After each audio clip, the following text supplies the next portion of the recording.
একটা সাবান যদি আপনার শরীরে লাগিয়ে শেষ করে ফেলেন, এরপরও আপনার ফরজ গোসল হবে না। আসসালামু আলাইকুম রহমতুল্লাহ।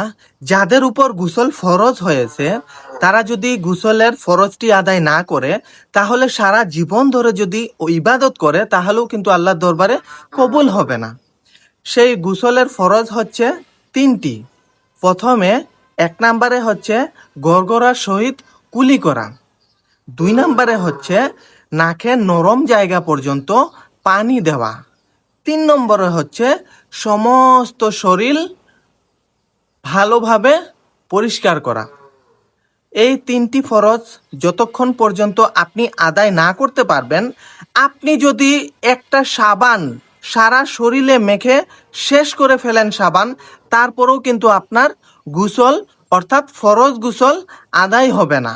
তো আমরা যেন যারা এই ফরজ গোসল যাদের উপর ফরজ হয়েছে, আমরা যেন এই 3টি ফরজ আদায় করে অবশ্যই আমরা ফরজ গোসল করার চেষ্টা করি। আসসালামু আলাইকুম ওয়া রাহমাতুল্লাহি ওয়া বারাকাতুহু।